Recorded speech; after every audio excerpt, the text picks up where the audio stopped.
Alô amigos, estamos iniciando mais um programa da TV A Caminho da Luz em conjunto com a Rádio Clube de Itapira. É uma grande alegria todas as vezes que nós temos a oportunidade de adentrar a sua casa, levando sempre uma mensagem de amor, de paz e de muita alegria. Agradecendo os nossos colaboradores que estão aqui conosco para que essas imagens ou o som possa chegar até a sua casa, ao nosso amigo Gabriel que está nos ajudando na TV e também ao nosso querido Chicão da técnica da Rádio Clube de Itapira. O nosso programa hoje será radiado pelo nosso querido André Luiz, que estará conosco falando e comentando sobre essas obras maravilhosas que estaremos estudando no dia de hoje. Boa noite, André. Tudo bem? Boa noite, Carlos Sérgio. Boa noite aos telespectadores da TV A Caminho da Luz. Boa noite aos rádio ouvintes da Rádio Clube de Itapira. Que Jesus, o nosso mestre e amigo, nos abençoe em mais um programa que está apenas se iniciando. Vamos iniciar então o estudo do nosso livro Nosso Lar, para nós podermos compreender passo a passo essa novidade que o mundo espiritual vem a nos trazer através de Chico Xavier. Esse complemento da doutrina espírita, mostrando como funciona uma cidade no mundo espiritual. Hoje, André Luiz faz já em condições de observação. Ele já tem condições de observar o ambiente que ele está, a natureza, a dimensão que ele se encontra. Vamos então estudar um pouco o capítulo de hoje. Repetiram-se as visitas periódicas de Clarencio e a atenção diária de Lísias. À medida que procurava habituar-me aos deveres novos, sensações de desafogo me aliviavam o coração. Diminuíram as dores e os impedimentos de locomoção fácil. Notava, porém, que as recordações mais fortes dos fenômenos físicos me voltavam à angústia, o receio do desconhecido, a mágoa da inadaptação. Apesar de tudo, encontrava mais segurança dentro de mim. Nós vamos ver que André Luiz chegou no mundo espiritual, como nós sempre estamos falando nesse bloco, da mesma forma que a grande maioria chega e quando tem a oportunidade de ser socorrido e compreender o que está acontecendo, é um choque de realidade, porque quando ele esteve aqui, apesar da sua mente brilhante, apesar da sua mente prodigiosa, ele quando esteve em nossos meios, ele não tinha noção do que encontraria após a chamada morte. Então, quando ele se via ao lado daqueles companheiros como Lísias, o próprio Clarencio, o Dr. Henrique de Luna, explicando o que estava acontecendo com ele, ele começou gradativamente a abrir os seus horizontes a respeito da sua realidade atual. Verifiquemos que já havia passado alguns dias e agora, como ele já começou a ter uma melhora, tanto o médico quanto Clarencio já começaram a visitá-lo com mais clareza, com mais facilidade, porque já poderiam travar algumas conversas. A dor que ele tanto sentia já começou a não ter mais dor, mas aí começou a vir os grandes problemas, os problemas de consciência. Já começaram a vir as perguntas, os questionamentos. E André Luiz, ao dar continuidade, ele diz: deleitava-me agora contemplando os horizontes vastos. Debruçado às janelas espaçosas, impressionavam-me, sobretudo, os aspectos da natureza, quase tudo, melhorada cópia da terra, cores mais harmônicas, substâncias mais delicadas, forrava-se o solo de vegetação, grandes árvores, Pomares fartos e jardins deliciosos. Desenhavam-se montes coroados de luz. Em continuidade a planície onde a colônia repousava. Todos os departamentos apareciam cultivados com esmero. A pequena distância alteavam-se graciosos edifícios, alinhavam-se a espaços regulares, exibindo formas diversas, nenhum sem flores à entrada, destacando-se algumas casinhas encantadoras, cercadas por muro de eira, onde rosas diferentes desabrochavam, aqui e ali, adornando o verde de cambiante variados.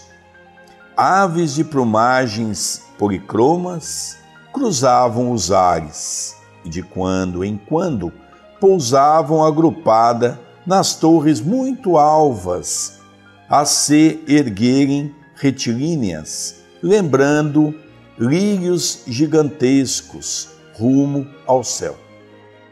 Quando nós nos deparamos com o livro Nosso Lar, que é o que estamos estudando nesse programa, nós vemos como Chico era um médium muito além da média que nós encontramos aqui. Nós vemos Chico Xavier, que não teve a oportunidade, por exemplo, de passar do 4º ano primário, não tinha noções na atual existência, na condição de Chico Xavier, não tinha compreensão de um vocabulário tão erudito, e André Luiz, ou Carlos Chagas, encontrou neste médium a oportunidade de transcrever de uma forma brilhante, uma forma que poucos escritores que tinham e têm cadeira na Academia Brasileira de Letras conseguem escrever com tanta profundidade, incluindo este português tão vasto que é o nosso. Então, quando nós encontramos, por exemplo, ele narrando, nós ficamos apaixonados em ver uma cidade no mundo espiritual, porque todos nós sabemos que aqui é uma cópia dos planos superiores. O que tem lá, mais cedo ou mais tarde, vai chegar aqui. Às vezes com 50, 100, 200, 300 anos, 1000 anos, mas o fato é que vai chegar. Então ele começa a narrar os prédios, as aves, a natureza, como tudo era harmônico, aqui um dia também será.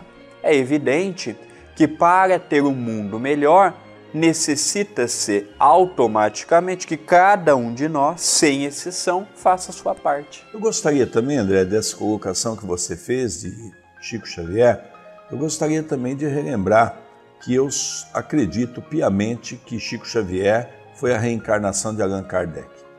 Exatamente porque, no livro dos médiuns, nós vamos encontrar os espíritos superiores, quando nos fala do campo da mediunidade, dizendo que para que uma obra possa ser perfeita, necessário se há de ter um regente perfeito. Logicamente, depois esclarece os espíritos que é perfeitamente possível que uma obra perfeita venha através de um médium imperfeito, mas isso diante de uma necessidade. Não é o caso de Francisco Cândido Xavier, que legou para nós mais de 500 obras, dos quais todas elas são de estudos que abrangem a ciência, a filosofia e a religião. Ou seja, Chico Xavier, que habitou o 4º ano primário, teria que ter um vasto conhecimento na sua tela mental, no seu arquivo mental, para que ele pudesse desenvolver tudo isso que ele desenvolveu no campo do trabalho. Então acredito piamente e respeito todas as opiniões do movimento espírita, mas somente Allan Kardec poderia ter dado continuidade naquela obra que ele iniciou há mais de 150 anos. E Chico foi o exímio complementador desta obra. É interessante, André, como André Luiz descreve. Certa feita, eu estava na casa da nossa querida tia Igorina Cunha, que nos trouxe o livro Cidade no Além, exatamente falando do livro de Nosso Lar, da cidade de nosso lar. E eu perguntei a ela: tia Igorina, nós lemos com tanto encanto quando André Luiz descreve para nós os jardins, as árvores, os pássaros. Como que isso é desse outro lado? E ela, olhando para um ponto fixo, como se estivesse buscando na sua tela mental, ela então começava a descrever a beleza de nosso lar. E ali nós ficávamos horas encantados em ouvir a nossa irmã. Às vezes nós dizíamos assim: tia Igorina, nós vamos indo embora para a senhora descansar. E ela então dizia: não, meu filho, fica um pouco mais para nós conversarmos de nosso lar. E realmente é esplêndido ao analisar todo esse contexto que ainda para muitos espíritas o mundo espiritual é um vazio. É um vazio onde não se tem nada. E na verdade, como o próprio Jesus diz, há muitas moradas na casa do meu Pai. Não existe vazio, não existe nenhum lugar que não foi colocado algo pelo nosso Pai Celestial. Então nós começamos a perceber que nosso lar é uma esfera de beleza, ornamentada por flores, por árvores, por pássaros. Os prédios, todos eles ornamentados com flores, dando vida. E é isso que nós começamos a entender o que é uma cidade, logicamente não nas zonas umbralinas, que se encontra muito perto da terra, da crosta. Mas nós estamos falando de cidades para aqueles que já cumprem o capítulo das bem-aventuranças. Não é, André? Com certeza. Fato é que mais cedo ou mais tarde, aqui também seremos, se o homem não acabar com a vida aqui nessa dimensão, se continuar do jeito que estamos caminhando para o progresso natural, chegaremos a ser um dia termos cidades nos moldes de nosso lar. Das janelas largas, observava curioso o movimento do parque, extremamente surpreendido. Identificava animais domésticos entre as árvores frondosas enfileiradas ao mundo. André Luiz vem descrever dos animais, André. Animais domésticos. O que nós conhecemos por animais domésticos? Nós conhecemos gato, conhecemos cachorro. Cavalo também entra em animais domésticos. Nós conhecemos muitos animais que ali faziam compor a beleza daquela cidade. Os animais, da mesma forma que nós temos aqui, continuam naturalmente tendo lá. E é interessante que ele nos fala que quando ele foi socorrido nas regiões umbralinas, ele via animais que andavam em grupos e animais altamente violentos. Aqui não, aqui ele já vê, por ser uma outra região mais espiritualizada, equilibrada, harmônica, ele já vê animais domésticos, já vê e muitas espécies que ele viu lá que aqui ainda não tem. É interessante agora que nós vamos ver que apesar de toda essa beleza, André Luiz continua o mesmo homem de sempre, como a semelhança de todos nós. Às vezes estamos num lugar bonito, mas não conseguimos reparar a beleza do lugar tendo em vista os problemas que atormentam o nosso pensamento. E aí ele diz assim: nas minhas lutas introspectivas, perdia-me em indagações de toda sorte. Não conseguia atinar com a multiplicidade de formas análogas às do planeta, considerando a circunstância de me encontrar numa esfera propriamente espiritual. Lísias, o companheiro amável de todos os dias, não regateava explicações. A morte do corpo não conduz o homem a situações miraculosas, dizia. Todo processo evolutivo implica gradação. Há regiões múltiplas para os desencarnados, como existem planos inúmeros e surpreendentes para as criaturas envolvidas de carne terrestre. Almas e sentimentos, formas e coisas obedecem a princípio de desenvolvimento natural e hierarquia justa. É interessante nós vermos que no mundo espiritual, como no mundo terrestre, em todas as organizações existe a sua hierarquia. Tanto para as coisas voltadas para o bem, como uma religião, tanto para as coisas do mal, por exemplo, como no tráfico de drogas.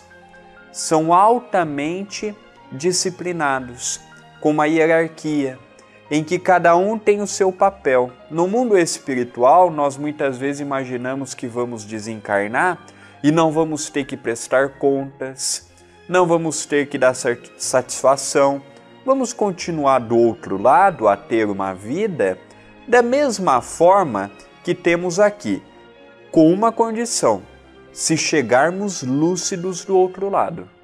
Porque não é porque nós somos espíritas e conhecemos a lei da reencarnação que chegamos lúcidos do outro lado.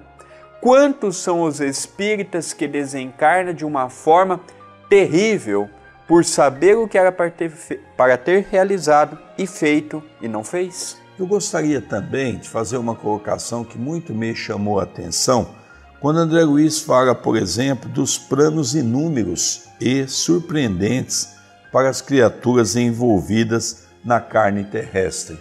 Logicamente, nosso lar vai dar a ideia de duas dimensões. A dimensão de uma zona umbralina, diga de passagem, o umbral é uma dimensão muito perto da crosta, aonde ele se assemelha muito à crosta. Por isso que o Chico afirmava que de cada 4 pessoas que desencarnam, 3 não sabem que estão no mundo espiritual. De tal é a semelhança dos planos. Por outro lado, nós também começamos a perceber que estamos conhecendo devagarinho as múltiplas condições que nós temos de vivência na Terra. Nós já tivemos a oportunidade, através de Ivone Amaral Pereira, conhecer, por exemplo, o que é um vale dos suicidas. Nós já tivemos a oportunidade, através de André Luiz, que descreve para nós o que é uma parte de zona umbralina para aqueles que abusaram aqui da Terra. Nós já começamos a entender o que é uma dimensão onde pode ter uma cidade capaz de abrigar as pessoas num convívio do bem. Devagarzinho, a espiritualidade vem trazendo para todos nós as múltiplas condições espirituais, exatamente cada um pertencente à condição evolutiva de cada um. E assim tem que ser, porque já paramos para analisar se eles dão todas as informações. Se a gente com esse pouco já não está entendendo, imagina se falasse, por exemplo, do Vale dos Políticos, dos próprios espíritos que desencarnam mal, e muitos e outros. Vamos dar continuidade. Preocupava-me, todavia, permanecer ali, num parque de saúde. Havia muitas semanas, sem a visita de pelo menos um conhecido do mundo. Afinal, não fora eu a única pessoa do meu círculo a decifrar o enigma da sepultura. Meus pais me haviam antecipado na grande jornada. Amigos vários, noutro tempo, me haviam precedido. Por que então não apareciam naquele quarto de enfermidade espiritual para conforto do meu coração dolorido? Bastariam alguns momentos de consolação. Um dia, não pude conter-me e perguntei ao solicito visitador: meu caro Lísias, acha possível aqui o encontro com aquele que nos antecederam na morte do corpo físico? Como não? Pensa que está esquecido? Sim, porque não me visitam? Na terra sempre contei com a abnegação maternal. Minha mãe, entretanto, até agora, não deu sinal de vida. Meu pai, igualmente, fez a grande viagem 3 anos antes do meu trespasse. Nós vemos aqui claramente a saudade já que ele sentia. E ele indagou de uma forma até muito respeitada, não é? Lísias, é permitido com que aqui nós possamos encontrar, conhecer, reencontrar, estarmos juntos, daqueles que nos foram muito amados na terra? Perfeito, é perfeito. Daí ele indaga, mas se é, por que a minha mãe ainda não veio me visitar? Não só a mãe, ele indagava o pai também, porque até então ele não tinha conhecimento, nós vamos ver um pouco mais à frente, ele não tinha conhecimento da condição do pai, da condição do avô, da condição de alguns amigos. A própria mãe, né? Na cabeça dele, o pai dele sempre havia sido um homem bom. O conceito que ele tinha do pai era um homem bom. E na verdade o pai estava numa situação que nós vamos ver mais à frente, tão calamitosa, que ele se encontra numa dimensão abaixo da crosta. E aí sim nós vamos ver Lísias falar um pouco da mãe, que é um espírito que estava acima. E ele então indaga sobre esses entes que já haviam partido antes dele. Pois note, esclareceu Lísias, sua mãe o tem ajudado dia e noite, desde a crise que antecipou sua vinda, quando se acamou para abandonar o casulo terrestre. Duplicou-se o interesse maternal a seu respeito. Talvez não saiba ainda que sua permanência nas esferas inferiores durou mais de 8 anos consecutivos. Ela jamais desanimou. Intercedeu muitas vezes em nosso lar, a seu favor. Rogou os bons ofícios de Clarencio, que começou a visitá-lo frequentemente, até que o médico da terra, vaidoso, se afastasse um tanto a fim de surgir o Filho dos Céus. Compreendeu? Aqui ele dá um dado interessante, porque como lá, quando ele passou aqueles momentos terríveis no umbral mais denso, ele não tinha ideia do tempo que ele ficou lá. E Lísias esclareceu para ele que ele ficou 8 anos naquela dificuldade, naquele estado todo deplorável, com muitas e inúmeras lutas para a sobrevivência, com todas aquelas dificuldades de alimentação, de água. Era uma situação muito difícil. Veio Lísias e explicou que aquele determinado momento que lá ele permaneceu durou 8 anos. Gostaria também, André, de completar as suas colocações, dizendo também que André Luiz, isso é um fato interessante. Quem está em dimensão acima, vê quem está na dimensão abaixo. Quem está na dimensão abaixo não vê quem estava na dimensão acima. Ele estava num processo, como ele diz aqui, de orgulho tão grande, orgulho ferido, de que ele não tinha condições de ver, de enxergar a visita de sua mãe. Clarencio e sua mãe constantemente o visitavam nas zonas umbralinas, mas como eles estavam numa condição superior, então André Luiz não tinha condições de vê-lo. Esse é um detalhe muito interessante. E é bom nós falarmos também, porque no próprio movimento espírita a turma confunde muito. Sempre quem está numa situação melhor pode interceder e ajudar, visitar aquele que está numa condição pior. Agora, quem está numa condição inferior jamais poderá subir para ajudar ou mesmo visitar ou qualquer outra coisa que está numa dimensão superior. Eu tinha os olhos úmidos, ignorava o número de anos que me distanciavam da greba terrestre. Desejei conhecer os processos de proteção imperceptível, mas não consegui. Minhas cordas vocais estavam entorpecidas, com o nó de lágrimas represadas no coração. No dia em que você orou com tanta alma, prosseguiu o enfermo visitador. Prosseguiu o enfermeiro visitador.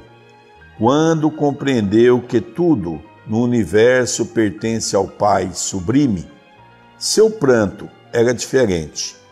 Não sabe que há chuvas que destroem e chuvas que criam? Lágrimas há também assim. É lógico que o Senhor não espera por nossas rogativas para nos amar. No entanto, é indispensável nos colocarmos em determinada posição receptiva, a fim de compreender-lhe a infinita bondade. Um espelho enfuscado não reflete a luz. Desse modo, o Pai não precisa de nossas penitências. Mas convenhamos que as penitências prestam ótimo serviço a nós mesmos. Entendeu? Clarencio não teve dificuldade em localizá-lo, atendendo aos apelos de sua carinhosa genitora na terra.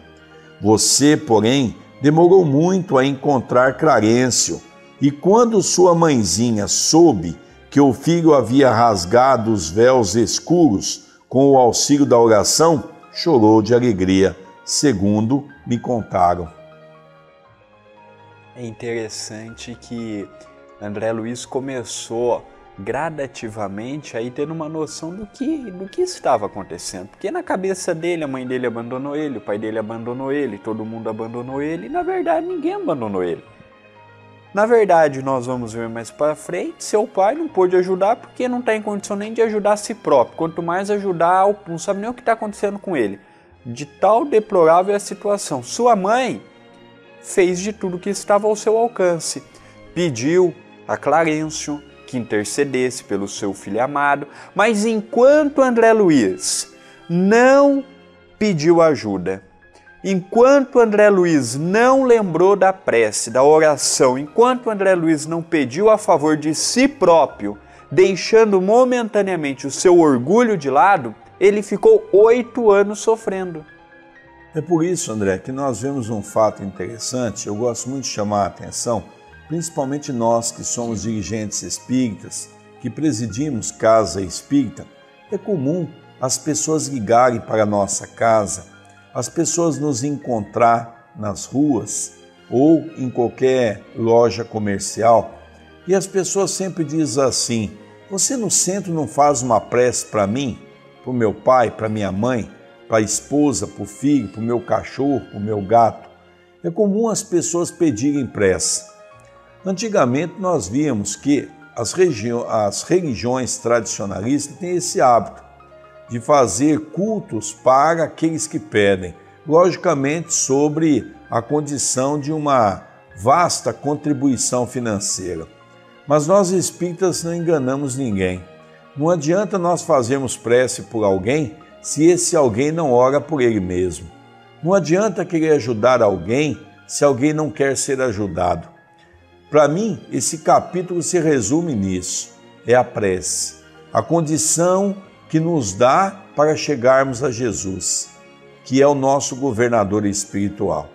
Seria muita pretensão falarmos que queremos chegar a Deus, porque não compreendemos sequer Jesus, que é o intermediário. Precisamos compreender Jesus para que um dia possamos alcançar Deus. Nós não oramos, nós não sabemos pedir, nós somos criaturas pobres de espírito exatamente nessa condição, porque não sabemos pensar coisas positivas. A mãe de André queria lhe ajudar, mas por que não ajudou? Porque ele não se ajudou, ele não queria ajuda.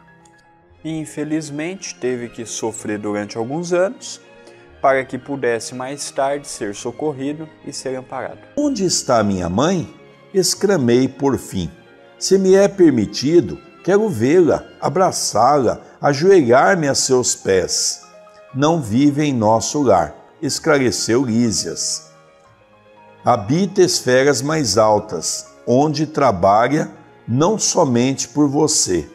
Observando meu desapontamento, acrescentou fraterno: virá vê-lo por certo, antes mesmo do que pensamos.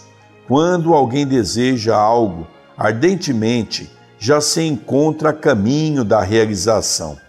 Tem você nesse particular a lição do próprio caso. Anos a fio rolou, como pruma, albergando o medo, as tristezas e desilusões. Mas quando mentalizou firmemente a necessidade de receber o auxílio divino, dilatou o padrão vibratório da mente e alcançou visão e socorro. Que interessante.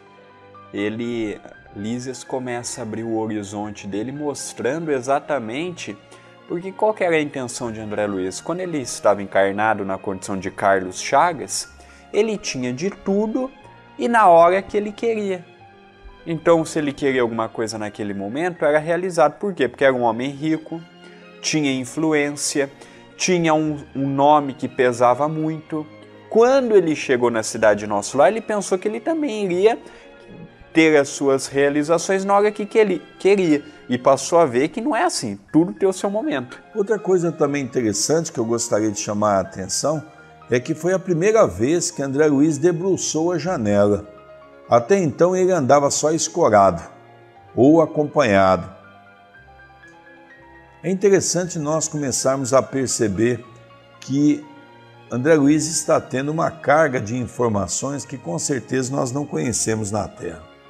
Muito interessante esse fato narrado. Olhos brilhantes, encorajado pelo esclarecimento recebido, exclamei resoluto.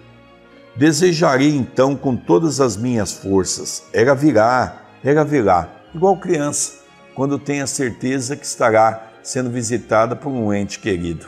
Lísia sorriu com inteligência e, como quem previne generoso, afirmou ao despedir-se. Convém não esquecer, contudo, que a realização nobre exige 3 requisitos fundamentais, a saber, primeiro, desejar, segundo, saber desejar e terceiro, merecer, ou, por outros termos, vontade ativa, trabalho persistente e merecimento justo. Talvez os 2 primeiros ele tem de sobra. Talvez o problema, não só no caso de André Luiz, mas de todos nós, é o terceiro item, quando nos fala exatamente a respeito do merecimento. Nem sempre o que nós desejamos é o que se concretiza. Nós cometemos muitas falhas nesse aspecto, porque nós imaginamos que o nosso desejo, porque aqui cumprimos na Terra, os nossos desejos são do campo da matéria. Então, às vezes, fica fácil. Eu desejo ter um carro, um celular, algo material, eu me programo para isso. Mas é uma pena que poucas pessoas aqui se programam para as questões espirituais. Infelizmente, vamos colher no amanhã esse despreparo do hoje. Depois dessa conversa, o nosso querido Lísias, então, vai se despedindo de André e André relata assim: o visitador ganhou a porta de saída, sorridente, enquanto eu me detinha silencioso, a meditar no extenso programa formulado em tão poucas palavras. Então André Luiz pôde perceber que realmente o trabalho era árduo, havia muito por fazer, porque programar as coisas no campo da matéria, ele como um grande cientista, talvez era fácil a ele, mas a grande dificuldade é ele fazer-se por merecer, dentro do seu esforço, da sua dedicação, do seu trabalho, que ele deveria então entender, primeiro, quais eram as regras, como deveria se comportar. André, como uma criança, estava ali recebendo grandes orientações de pessoas simples. Chamo a atenção de um fato que me chama muito a atenção nessa condição. Lísias era um simples enfermeiro, mas na condição de envergadura espiritual, ele era muito maior que André Luiz, mesmo na condição de um cientista. É um chute na canela nosso, porque muitas vezes achamos que detemos um conhecimento muito vasto, não precisamos ir muito adiante, que a gente vê que tem pessoas que conhecem igual a gente, em grande número, e existem muitas pessoas que conhecem muito mais do que nós.